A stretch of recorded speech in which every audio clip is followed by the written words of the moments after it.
Welcome to Shashi Navodaya classes. ಈ ಕ್ಲಾಸ್ನಲ್ಲಿ ನಾವು ಫ್ರಾಕ್ಷನ್ಗೆ ಸಂಬಂಧಿಸಿದಂತಹ ಕ್ವಶನ್ಸ್ಗಳನ್ನು ಬಿಡಿಸ್ತಾ ಹೋಗೋಣ. ನೋಡಿ, convert 13 integer 18 by 19 into improper fraction. See, 13 integer 18 by 19 fraction ಅನ್ನ ಇಂಪ್ರಾಪರ್ ಫ್ರಾಕ್ಷನ್ ಆಗಿ ಕನ್ವರ್ಟ್ ಮಾಡಿ ಅಂತ ಹೇಳ್ತಿದ್ದಾರೆ.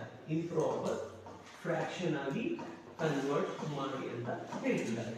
See, to convert mixed fraction to improper fractions, what are the steps? Nodi, ಇದು whole part ಇದೆ.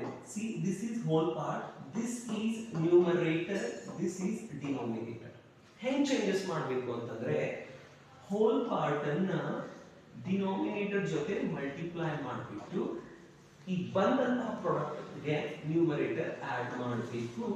ಓಕೆ, ಮಾಡಿ ಡಿನೋಮಿನೇಟರ್ ಅಲ್ಲಿ ಡಿನೋಮಿನೇಟರ್ ಬರೀಬೇಕು. Okay, C what is the whole part ಇಲ್ಲಿ 13 ಗೆ ಏನು ಮಲ್ಟಿಪ್ಲೈ ಮಾಡಬೇಕು? ಡಿನೋಮಿನೇಟರ್ ಮಲ್ಟಿಪ್ಲೈ ಮಾಡಬೇಕು. 13 into 19. Okay, to this we have to add numerator. ಇದಕ್ಕೆ ನ್ಯೂಮರೇಟರ್ ಆಡ್ ಮಾಡಬೇಕು. ಎಷ್ಟಿದೆ? 18.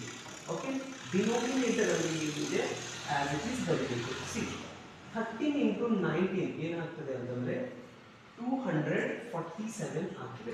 Okay, 247 plus 18 divided by 19.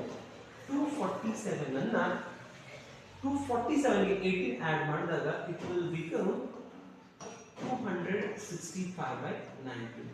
265 by 19. ನೋಡಿ, ಇದು ಯಾವ ಆಪ್ಷನ್ ಅಲ್ಲಿ ಇದೆ ಆನ್ಸರ್ ಅಂತ?